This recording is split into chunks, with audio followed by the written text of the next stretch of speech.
Sorry about that, guys. Sorry. I know something was probably coming over loudly and aggressively there for a few seconds, and I apologize for that. But everything should be working now. Welcome. Thank you guys for being here for another installment of Taking It Back. I'm with Zach Payne. What's up, Zach? How you doing? I'm doing well, Adel. Doing well. I hope you are. Hope you are too. Tired, like we were talking about Yeah, before the show. I feel very sleepy, but I that's am. okay. I We'll am power too. through. I'll just keep driving this coffee into me until Oh, yeah. until I wake up a bit. But I'm on my third cup, and I've also got an energy drink in me. yeah, I don't think I could drink caffeine fast enough to like counteract all of the tiredness I feel. that's an interesting mug you got there.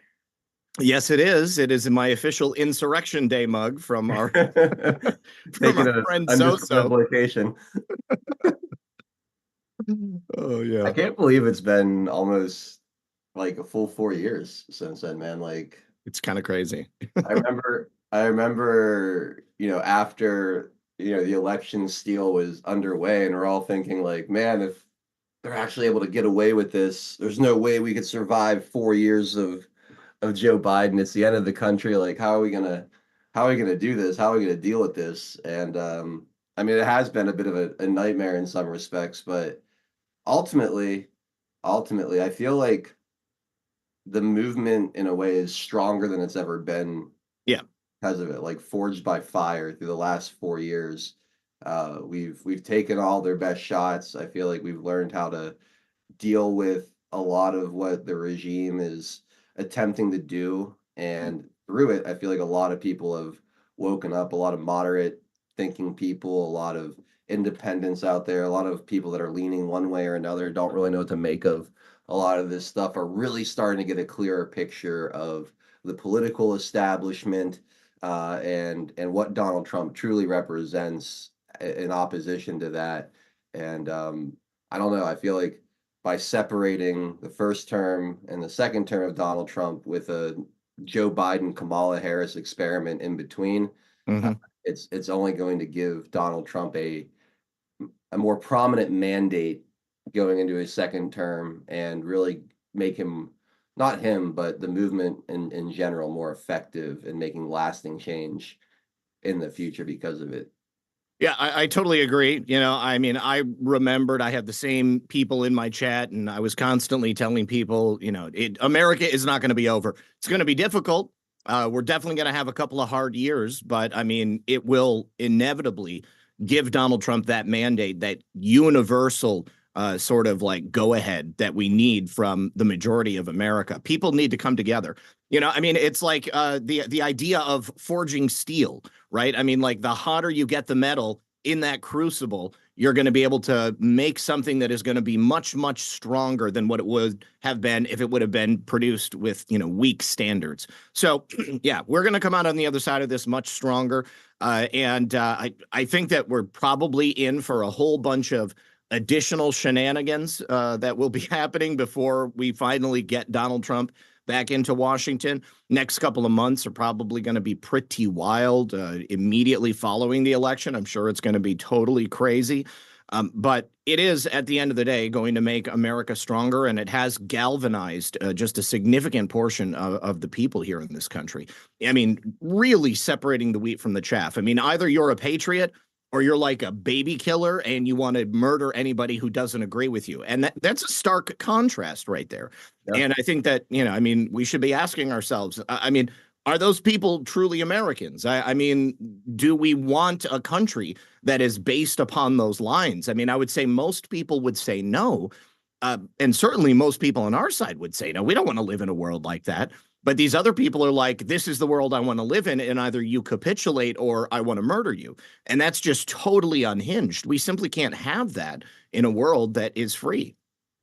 You know, we were talking about this a lot on the show this week, Zach. Because you look at the polls and it looks like Donald Trump does have a chance to win the popular vote and, carry decent majorities potentially in both chambers. Who knows?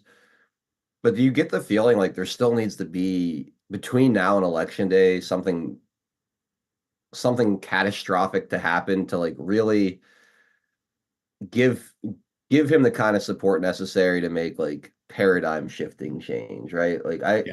because you look right now, right? Like you look at this whole thing with the CR and the Save Act and just the nonsense going on there with that. There's so many rhinos. There's so many like I feel like you almost need super majorities. And when you look at how Republicans are running 10 points behind Donald Trump in the polls, when you talk about Senate candidates, a lot of House reps, like I don't see it. Like when I really try to picture, I see Donald Trump winning, but it's hard to see him getting like actual legislative support to really codify anything beyond executive orders that are really going to make super lasting change when it comes to laws on the books. You know, he talks about doing things like paper ballots and same day voting and, um, removing taxes on tips or removing federal income tax and going to tariff based income. I mean, these are all things that you need Congress to come along for. He's only going to have 4 years. Like, what would it take to really make that stuff happen? Man, I think That's that it's a big sorry, Zach. question, you know. Yeah, it's I mean, you're right. Yeah, I mean, and I guess I don't know that people are answering these polls honestly. I mean, like people at this point are like, I support Donald Trump because it's do or die. They've tried to murder him. They obviously don't want him coming back. People may not be excited about the down ballot candidates, but I mean, Republicans, when they get into that ballot box, I don't see many of them voting for Democrats. I think that they're probably going to grit their teeth and just go ahead and do it. Because the Democrats in Congress are just as much as a problem as the Democrats in the White House. And we've had plenty of Republicans that have really let us down. I mean, the continuing resolution couldn't pass, probably because of the SAVE Act. I mean, like, it's totally ridiculous that Republicans couldn't get behind that. So, Well, you you look know, at that, Zach. It's actually like the best Republicans that voted it down. oh, really? It's Matt Gaetz and Lauren Boebert and I think Anna Paulina Luna, people like that, because they didn't want to keep spending at the previous Oh, levels. well, I can actually totally get behind that. I mean, Yeah, like yeah, that's fine. I'm more excited about bankrupting the government and yeah, shut yeah. it down. I'm with you there, Yeah, right? yeah. So, I hadn't had all I knew is that the vote didn't pass. So that's literally all I know about it. But I'm actually completely in favor of that. I mean, I don't think that the government should continue to you know what, this is interesting because the Democrats are not voting for it because of the SAVE Act, but Hmm. the Republicans are not voting for it because we can't just keep spending as if we have unlimited money because we don't. And the country is in such a precarious position because people have been willing to just vote against their conscience and say, I guess I don't want to be that guy. So I'm perfectly comfortable with them saying, I will be that guy because this is, there is a larger statement to make here. The SAVE Act is something that would be awesome, but that should be passed on its own. Okay. That I don't know that we could do that in the current Congress or the environment that we have. But continuing resolutions, forcing the government to remain open, using the type of tricks that Thomas Massey was talking about the other day, that's like a ball of yarn and a cat, right? I mean, they just want to keep us chasing it, pretending that this is a good way to run government when we know it's not. And nobody has had the balls to do or say anything about it up until this point. So I'm really glad you told me that because I feel way better about it. Yeah, and I agree with them. Like, you shouldn't be attaching the shiny object, as Massey said, to Yeah. basically continue fleecing the American people of their hard work and their tax dollars, and just all the pork and overspending and just how bloated everything is right now. So I Hmm. appreciate that, but it's like we all know where this is going to go. It's going to fail a few times.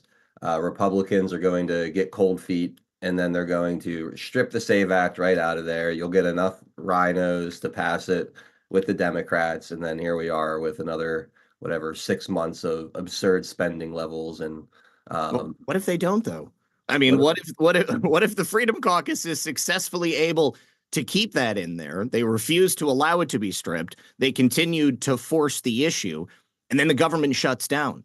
I mean, where do we think the pressure is coming to steal the election? And I mean, where is it being directed from? I would have to imagine that there is a fair amount of power that's coming from the top down that is probably orchestrating this stuff. So, what if the government is actually shut down when the election takes place? And what if there's a sort of power vacuum there, not creating that necessary like continuity that's required to ensure that the election gets stolen? I mean, I don't know how likely that is a scenario, but I mean, certainly it's something that I would entertain. And I would say, when was the last time we tried that? Let's just keep the government shut down. Maybe they won't be able to steal it. That's an interesting thought. Keep the government shut down through an election. Like Yeah. that's a very interesting thought. Yeah, And if they do that, and then Donald Trump comes back, and then it's only through, his negotiating that he's able to get the government to open back up again with like major concessions and slashing of certain offices in the federal government, different agencies. Yes, yes, yes. I like that. I like that. I'm on board. Let's do it. Mike Johnson, are you listening? Are you listening, Mike? Mike Johnson. Second assassination attempt now in the last couple of months here.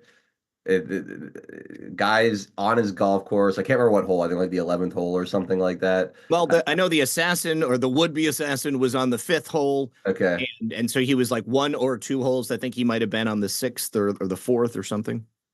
Yeah. Donald Trump did not announce he was going to be there. It was like a last minute thing.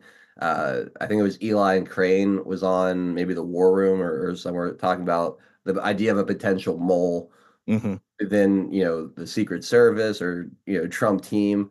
Is there any doubt in your mind that this is an inside job? And what do you make of 2 assassins now, both being not featured, but in BlackRock commercials? I mean, I can actually debunk that right now. Ryan Routh was not in a BlackRock ad. Ryan Routh was in an Azov battalion produced propaganda piece. And somebody took that and they spliced it together with the Thomas Matthew Crooks BlackRock ad and just said they were both in BlackRock ads. But that video piece that Ryan Routh was in, that was not produced by BlackRock. It was an advertising BlackRock. I mean, that was like a Ukraine government propaganda piece. Okay. Yeah. Yeah.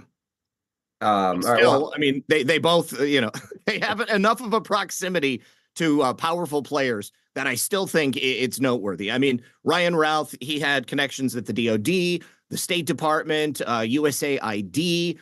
He was obviously talking to people in a number of different countries. He was organizing soldiers of fortune. I mean, this guy also appeared to be unemployed. Like a plane ticket to Ukraine can cost anywhere from $3,000 to $8,000.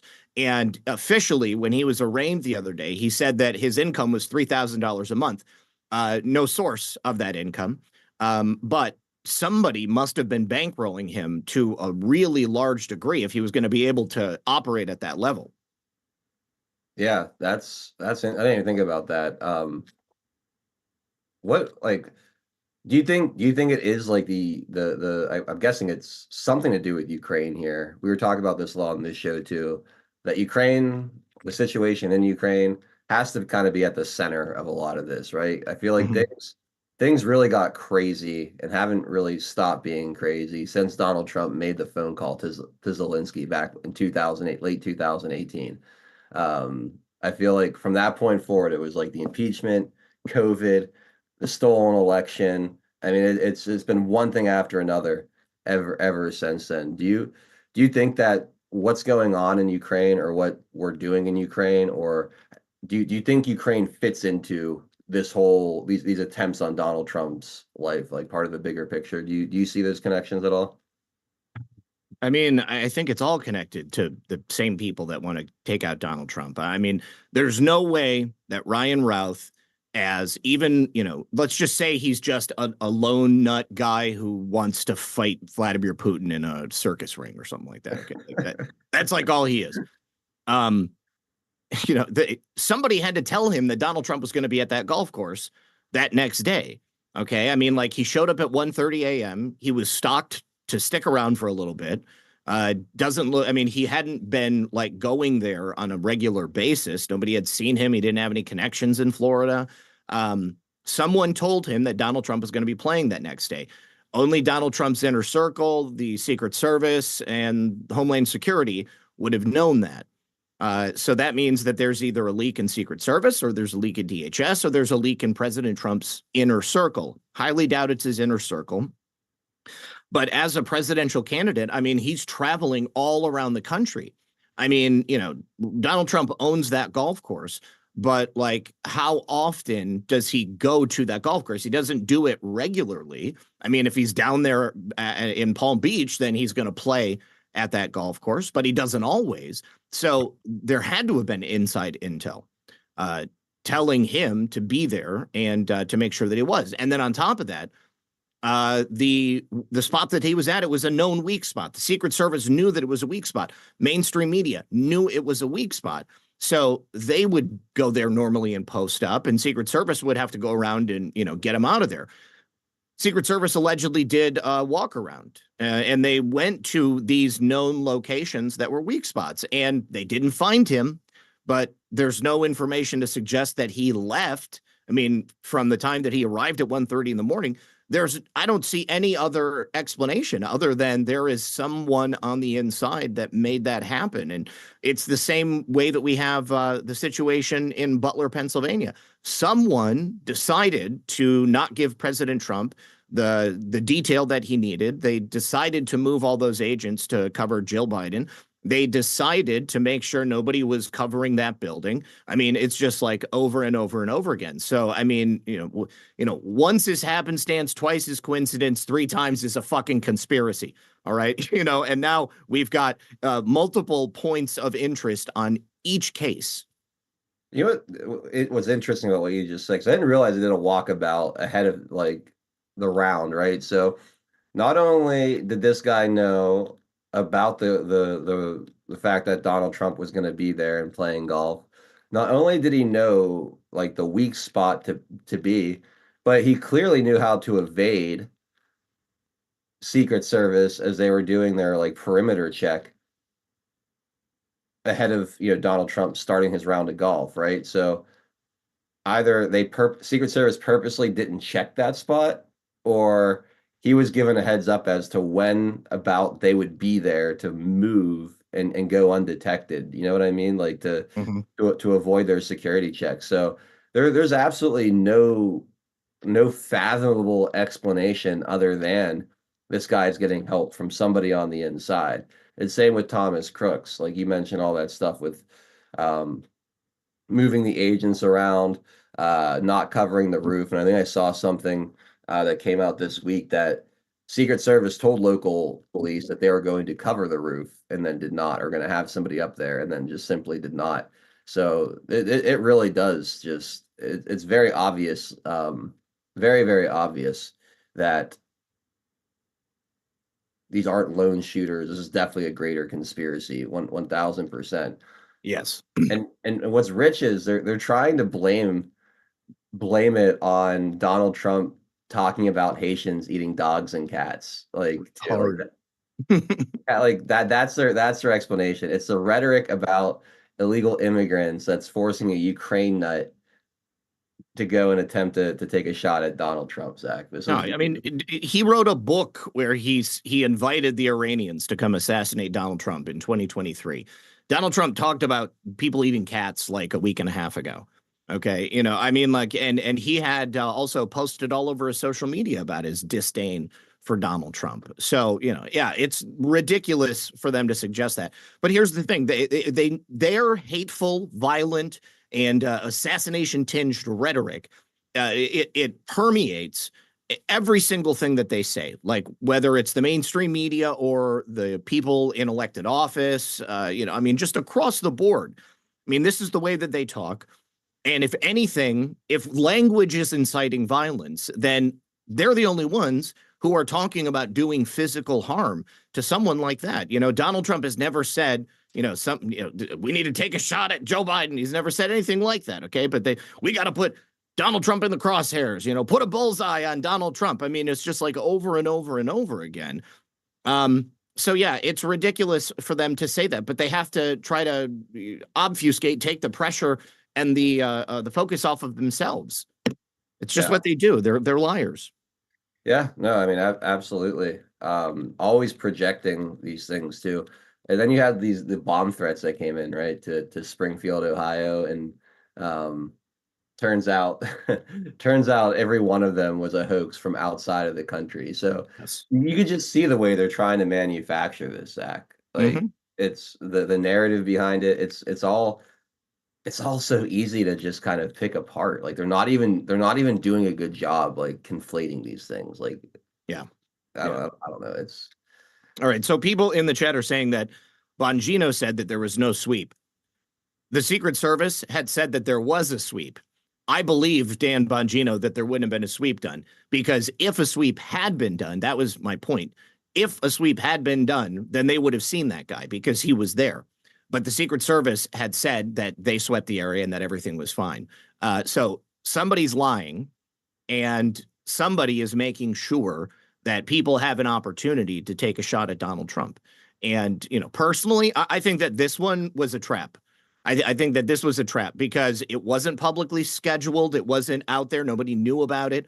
Only a few people would have known. And, and Donald Trump was like, let's just see what happens. I mean, probably not the first time they've done it either. I mean, like, I haven't been paying attention to Donald Trump's personal schedule to see like where he's gone and if it's lined up. But I would hazard a guess that there's probably been a couple of unscheduled stops in the last couple of weeks. And I mean, that would be the smartest thing for him to do, to set it up so that somebody would have the information. And then if an assassin just happens to make his way into a spot that's, fortuitous to try to assassinate Donald Trump, well, then obviously you sussed out a rat. Yeah, they do that with leaks sometimes. I feel like they'll give false information to people they suspect of leaking to the media or whatever, Correct. and Yeah, then they will. they'll tell like five different people five different things, and then whatever shows up in the media, it's like, I know who told him that because I only told that to one other person. So, yeah, I hope they figure that out because, he's gotten lucky twice. It feels like very lucky the first time. Lucky the second time too that when they walked ahead, they saw the guy's barrel sticking out of the bushes before Donald Trump played the hole. But you don't want to keep testing fate. I mean, this guy is so crucial to the future of the country right now. I don't think that the nation survives if they are successful in taking him out. I think the chaos we'd be thrown into would be insane. I don't think there's another leader of his caliber that could take his place and stand up to just the constant assault from the media, the establishment, the lawfare. I mean, Hmm. he's a unicorn in that respect, right? I can't think of another person that could take all of that on and continue to just push forward without giving up, being intimidated into submission. So I hope they get rid of or they figure out exactly where this is coming from, how this is continuing to happen, and like you said, suss it out because it's terrifying, honestly. Like they'll stop at nothing. It is. It is. And, it's terrifying for us, but I don't think it's terrifying for President Trump. I think that he's made his peace with the dangers inherent in the job that he's doing long ago. And he would not have stayed on this course if he wasn't committed to seeing it all the way through. I mean, I said the other night, it's a little bit like, jumping out of the foxhole to run across the battlefield and all you've got left is a bayonet. I mean, it's like you're running into certain death. Now, you may end up, killing a bunch of people and making your way out of that situation, but you're never going to know if you just hunker down in that foxhole and you're too afraid to get out. So I think that this is another reason why it's so important for him to continue doing these rallies and to continue showing strength in the face of incredible danger and incredible adversity.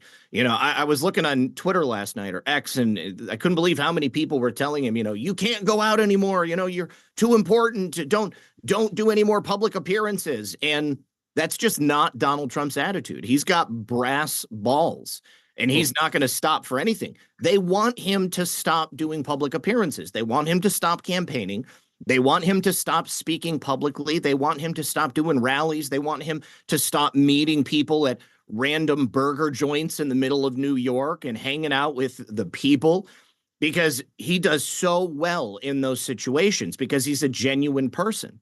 And they need to somehow stem that flow, his ability to reach out and touch the common man, because Kamala Harris is so clearly uncomfortable in all of those situations.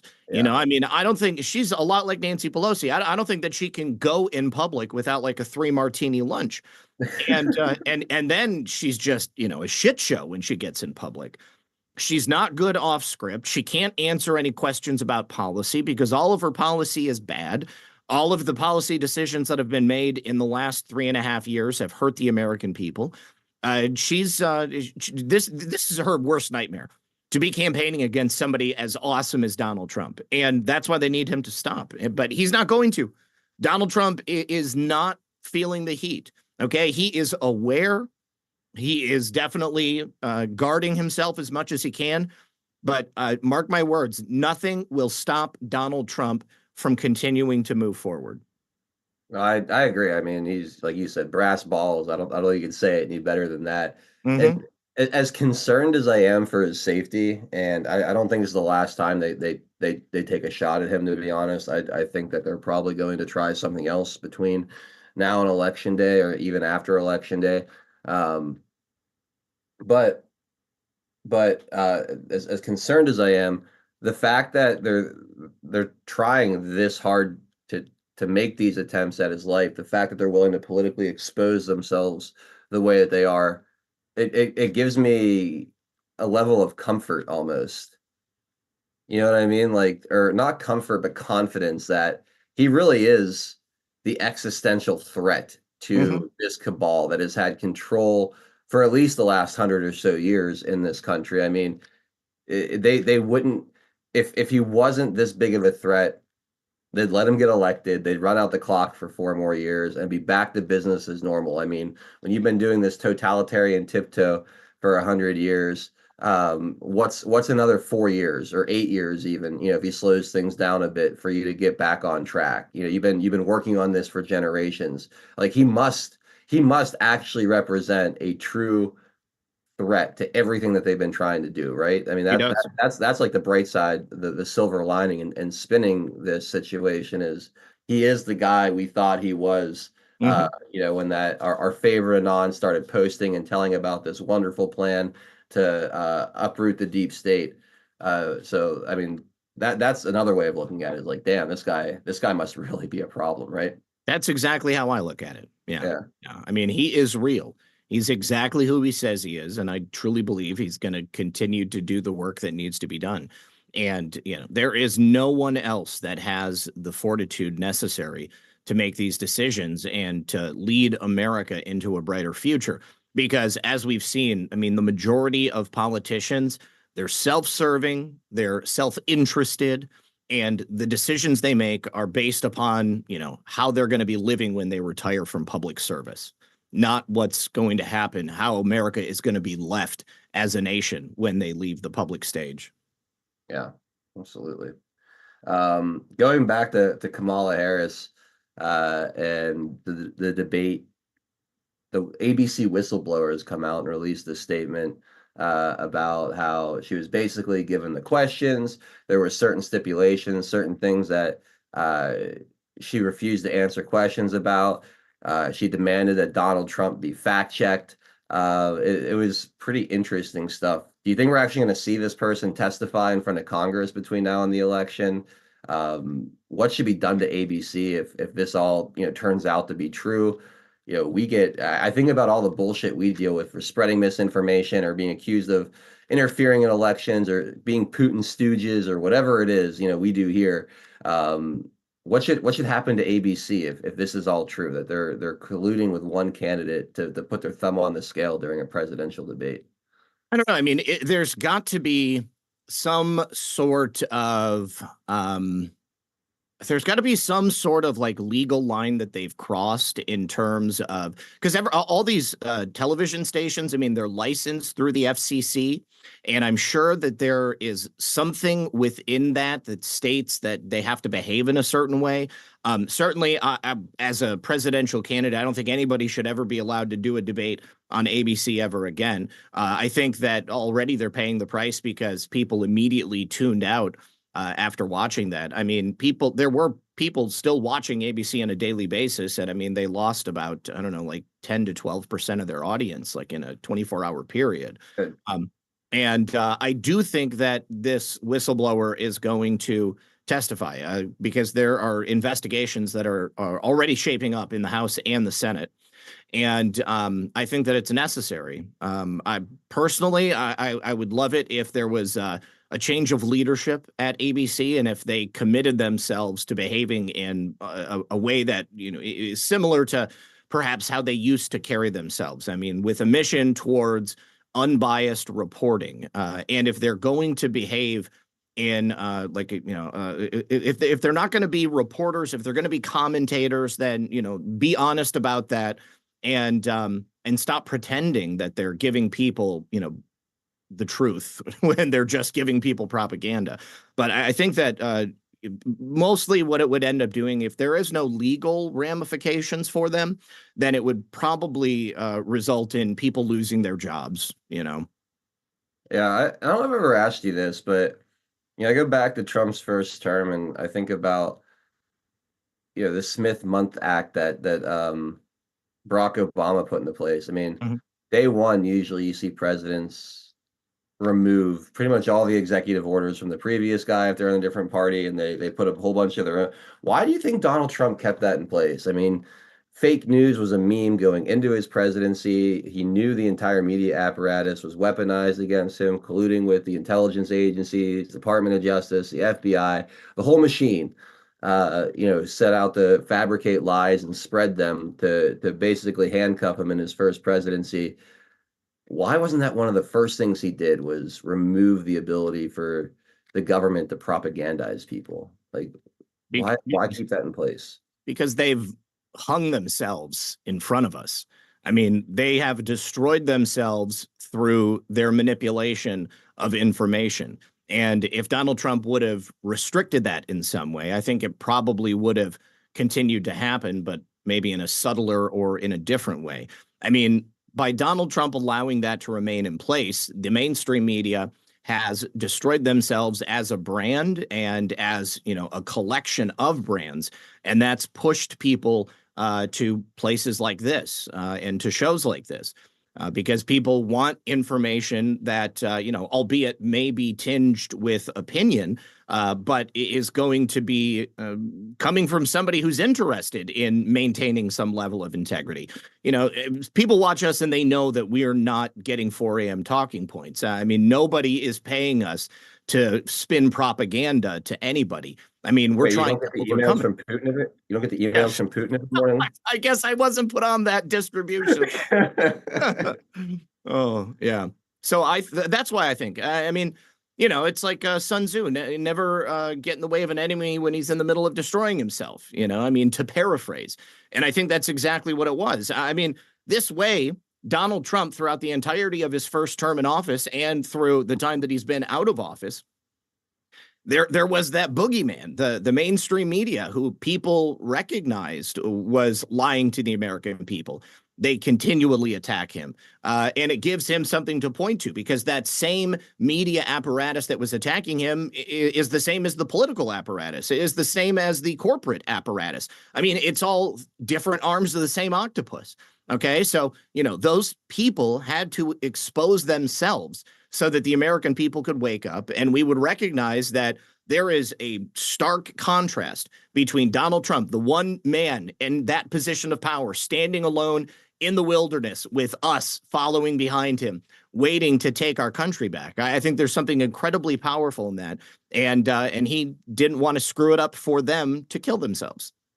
That makes sense. Give him enough rope. Absolutely. And that's my thoughts on it too. I was just curious. I don't think we've ever actually talked about on the show in all these years. And with the whole ABC thing that just happened, I thought that'd be a good one to throw at you there. I mean, he continually gives people like the benefit of the doubt, and they continue to show the American people exactly who they are. I mean, he didn't need to do the ABC News debate, and there were rules going in. and they completely broke those rules. So, I mean, it's like you wake up, you're dating a girl, you wake up and she's, I don't know, sending nudes to some other dude. And you're like, like, what the hell are you doing? And she's like, oh, no, it's not what you think. No, bitch, it's exactly what I think. Like, get out. Thank you for telling me. Yeah, exactly. No, that's absolutely right. Yeah. Um, all right. Another big development. This one's huge, I feel like, Zach. The Teamsters. The Teamsters refused to support a Democrat this election cycle. When was the last time that's happened? Has that ever 30 happened? years, 30 years. 30 years. Yeah. It's How huge. I mean, how bad do you have to be like to be Kamala Harris and lose the support of them? I mean, they were even willing to support Joe Biden, it seemed like the cadaver Biden. They Yeah. were even willing to support him, but not Kamala Harris. I mean, that's got to be like a major red flag. The Democrats have to be absolutely panicking about this right now. I would agree. Yeah. Uh, I think, you said that it's likely Donald Trump is going to take the popular vote. I think that he will. I think he's going to win the popular vote by an overwhelming margin. I think that he's definitely going to take a massive number of electoral votes, and it's going to be a bloodbath. I mean, truly, if they, depending on the way that they try to commit fraud and the truth that we're able to discern and make sure that he gets reinstated, the majority of people out there are going to vote for Donald Trump. And it might mean that he's going to end up taking Michigan. I mean, don't forget, there's all those uncommitted votes out there in Michigan, Minnesota, Wisconsin, even Pennsylvania. I mean, there are some really important swing states that Kamala is, even among like mainstream left-wing polls, they're showing her like at dead heat with Donald Trump. And there's like a margin of error of 3 or 4 points. Okay. So like I'd say definitely Donald Trump is beating Kamala Harris in all of these places. It's going to be like a 1980 Reagan style bloodbath, maybe even more than what Ronald Reagan was able to achieve. And Donald Trump is going to be even more successful than Ronald Reagan was because he's not going to have a CIA agent as his vice president. And so the uncommitted voters, that's like, over 100,000 in Michigan. The Teamsters, I mean, the auto industry is not anywhere near what it was, 30 years ago. But I mean, there's still a lot of union members out there. And the Teamsters said, we're not going to endorse Kamala Harris because the majority of our members support Donald Trump. I mean, somebody had, I don't know who it was. Maybe it was Vivek or J.D. Vance or something, but, I don't remember exactly who it was, but stating that, or maybe it was RFK. I don't know. One of Trump's surrogates said that the Democrat Party has abandoned the working class. They are no longer the party of the working men and women of the United States. I mean, it used to be that it was the Republicans that supported the elites, and it was the Democrats that supported the common man.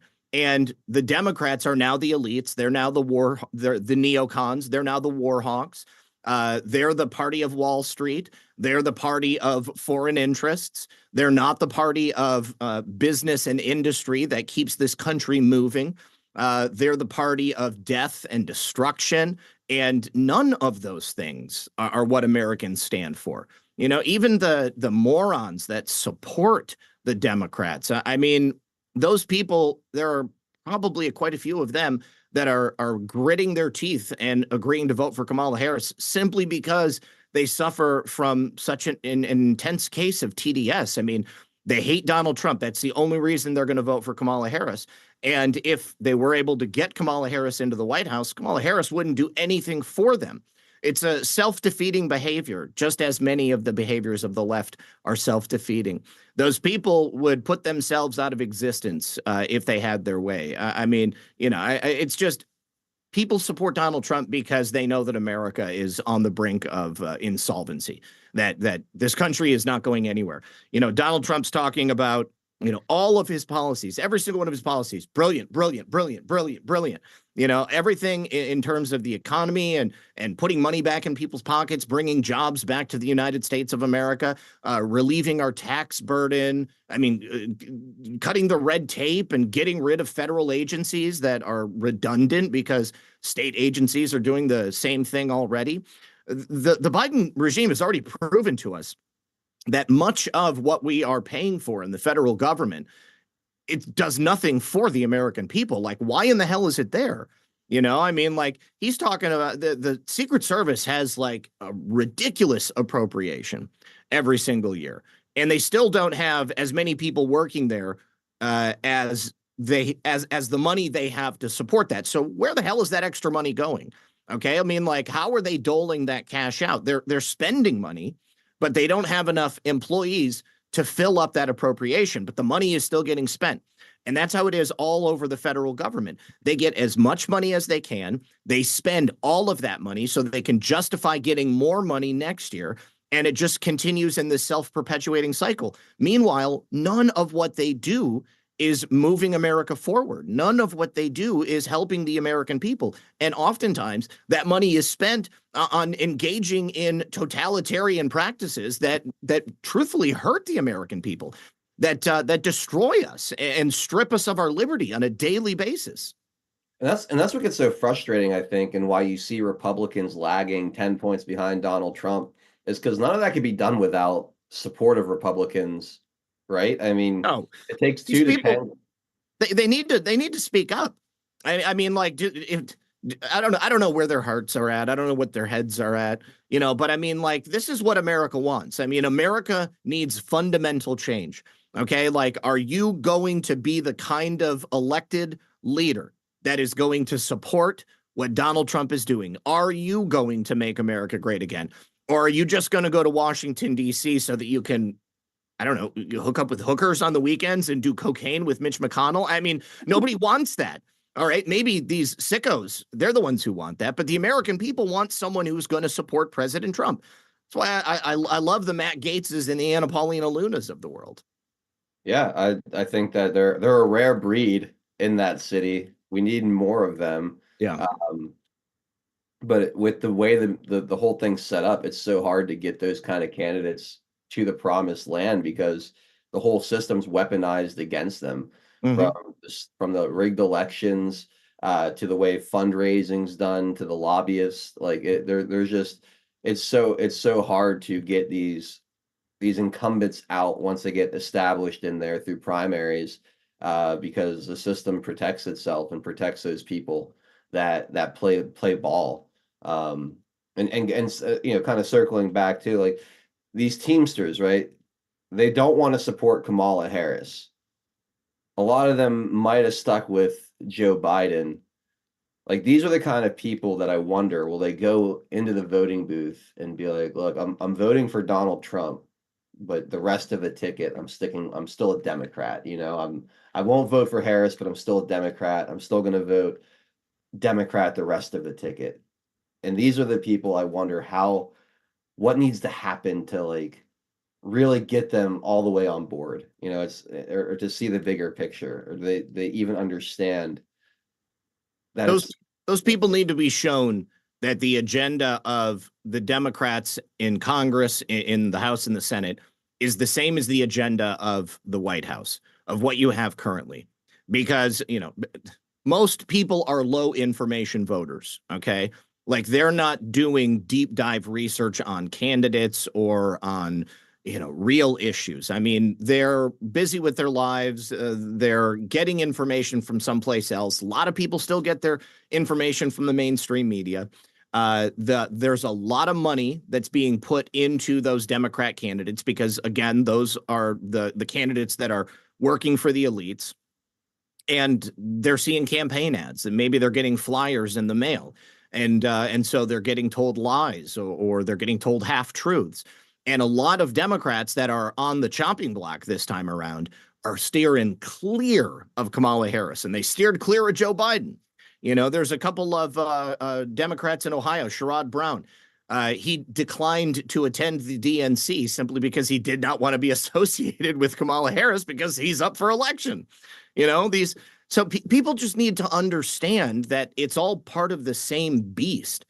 And you know, Donald Trump cannot save the country alone. He is going to have support. I sincerely hope that we take both the House and the Senate. And you know, even if we do, there's going to be a fair number of rhinos among them. But that's when it's going to require some unique pressure to be applied on these people. Um, I don't know. I can't say what that might be, but everybody's got a weak spot. And I think sometimes I think it needs to be exploited. I think it's simply what honestly needs to happen is you need like a I don't know, maybe a 15 seat lead in the House because Mm-hmm. there's no you don't have the filibuster issues in the House. I think in the Senate you like the Republicans legitimately need 60 senators, Zach. Yeah. 60 senators to make themselves filibuster proof because as long as that filibuster is in the way, they have an excuse.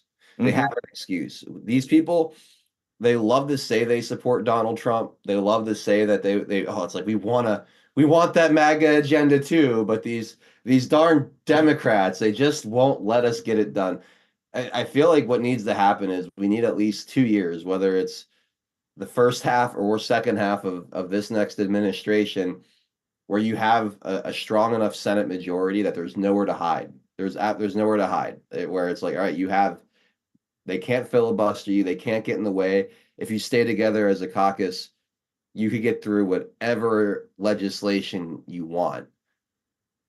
That's honestly the only way I see it really playing out the way we all kind of dream of from a legislative standpoint is to remove all excuses.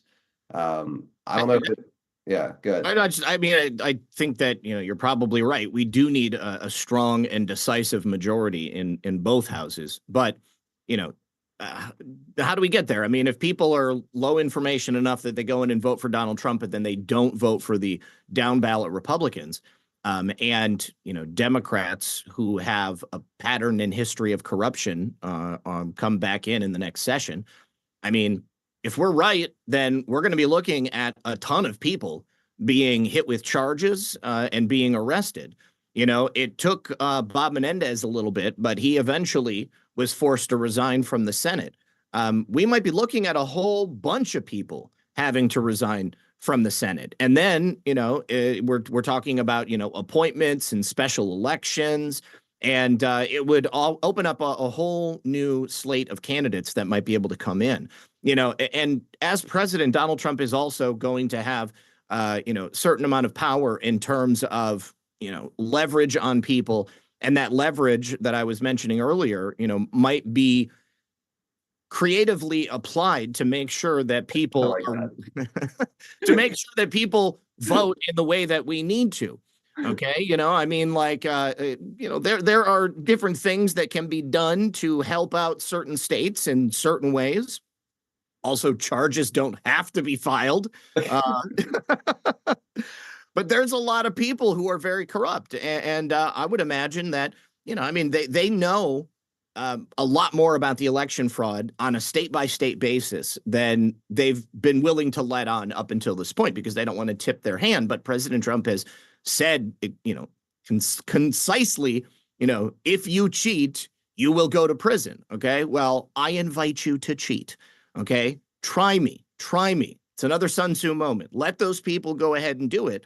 And then when Donald Trump comes into office, how do we fix America?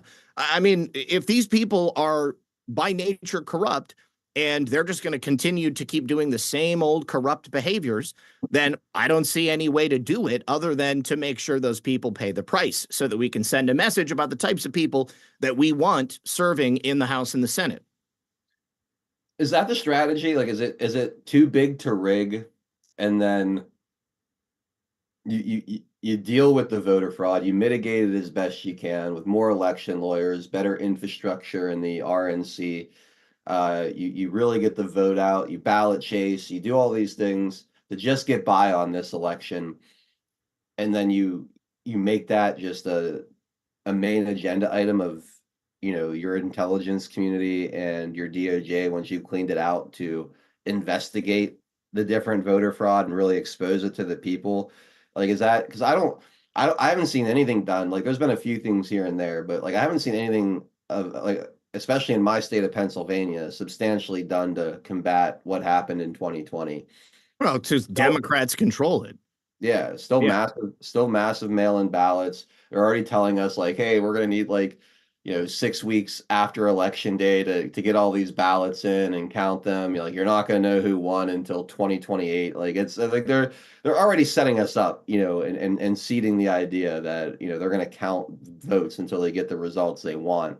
So I mean, is that basically how you think this is gonna play out? It's gonna be ugly. It's gonna be a bit of a brawl this election, and then that's just going to have to be a major, major point of focus going Yes. into the administration. Really, this is more about the future elections than this current one when it comes to. Well, I mean, by proving the fraud when it takes place in 2024 and then punishing the guilty, I mean, that will also be punishing people for what they did in 2020. And the only way to make sure that people don't continue to engage in this behavior is to show them that there is significant punitive punishment that's going to come as a result of it. Okay. People have to pay the price. Law and order has to be implemented for it to mean anything. And, so who cheated in Pennsylvania? A lot of those motherfuckers. Okay. All Josh Shapiro. Okay. I mean, like you name it. You got like officials all over the state. All right. Definitely. They were in on it. And, I mean, like, think about, I mean, this is a RICO case, really, at the end of the day. Perfect for RICO because you've got, organized criminal rings that are controlling elections, like probably on a state by state basis with, a federal element to it, telling people what to do and how to behave. Okay. And they don't have to go in at the top. I mean, they just got to go in at the bottom. Okay. Because if they already know, then they already know. They know what the chain of command is. You charge like the lowest rung with something insane, okay, and you get them to roll on the next guy and the next guy and the next guy, or maybe you just go in and sweep them up all at the same time and there's a massive power vacuum. And then federal government has to take control of a state for a period of time as a new government is put together. I don't know. I don't know exactly how it would go, but I think that has to be the number one focus. We've got to clean up the federal government. We've got to empty out many of those agencies, and we've got to make sure that the election system is secure because otherwise we're going to continue to play this game over and over and over again. Oh, I agree. Yeah. Zach, I know you got to get going, man. So go ahead and you cover anything specific tonight? Any major topic you Oh, want there's to? a whole bunch. I'm definitely going to be talking about the Kamala Harris campaign, Iranian election interference. I feel like we got to hammer that one home because anytime Hillary Clinton wakes up, she's like, Putin. She's So she's a secret fangirl of Putin. I think she's yes, got his poster on her wall in her bedroom. I think she's got a secret crush that's on great. Vladimir Putin. Putin with his shirt off, riding a horse in Arabia, Exactly, middle of exactly. Siberia. All right. All right. Well, I'll see you later, dude. It's great hanging out. Always, Zach. Thanks, man. We'll see you. Peace. All right, there he goes. Zach Payne, redpill78news.com. Frankie Val couldn't join us today. He was running a little bit behind prepping his show, so he took the week off. Hopefully, we'll get him back in the fold on Thursday next week. So there you go. Again, redpill78news.com. He's going live in 5 minutes. So go ahead and go on over there and hang out. That's going to pretty much do it for me today. I'm going to read some gold pill chats that have come in over on my pilled channel and wrap up. Unfortunately, no overtime today. Doing a little family dinner with my brother and my parents. So I gotta kind of get moving here. So let's jump over and oh, you know what? I never did sponsors. Son of a gun. All right, let's take care of our sponsors, and then I'm gonna read the gold pill chat, and then I'm gonna get going. Sponsor today is what happened to my run sheet? Oh no. Oh boy. I'm sorry, guys. All right, here we go. Goldco. Goldco, are you the 2024 election is approaching, bringing the potential impact on our finances with $6 trillion in taxes in play. it's a great time to consider buying gold. Gold prices have been soaring lately as more people turn to gold to safeguard their assets against the looming threat of a recession or a debt-induced currency crisis. Join the thousands of hardworking Americans who are taking proactive steps to safeguard their savings with Goldco. With over 10 years of experience, our partners at Goldco have established themselves as a top player in the gold industry. Their buyback guarantee assures you that if your situation changes, they will repurchase your metals at the best price, providing you with peace of mind. Head over to our Goldco partners at badlandsgold.com today to claim your free gold and silver kit. You may even qualify for up to 10% back in bonus silver. Visit badlandsgold.com and take control of your financial destiny. So big thank you to Goldco. And we got one more quick message for you guys from our good buddy Mike Lindell over at MyPillow. I'm excited to announce my all-new mattress topper. In the times we're in, I wanted to bring you the best affordable mattress topper ever. So I took my two best technologies and combined them to make the ultimate mattress topper. And now you can get it for as low as $69.98. Queen size only $99.98. It all starts with my famous MyPillow foam that provides you that overall full body support. Second is the individual comfort supports that give you an amazing custom sleep experience. It's like it's made specifically for you. The queen size alone has over 14,000 comfort supports.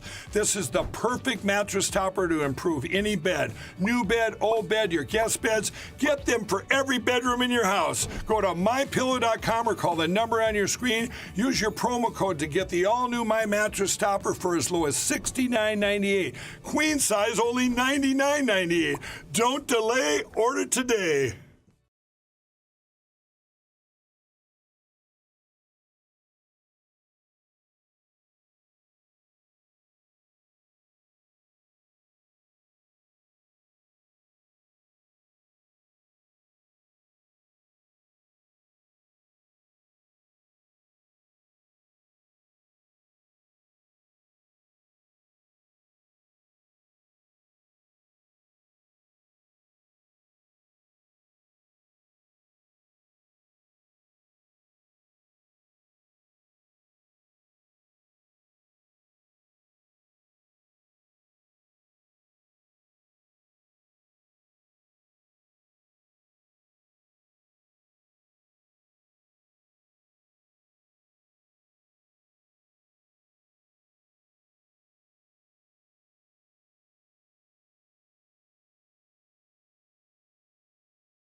Ah, damn it.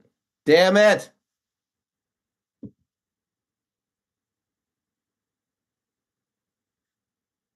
Yeah. 0 days. The good news is at least it wasn't while I was being syndicated over on Badlands Media in front of a much larger audience than normal, right?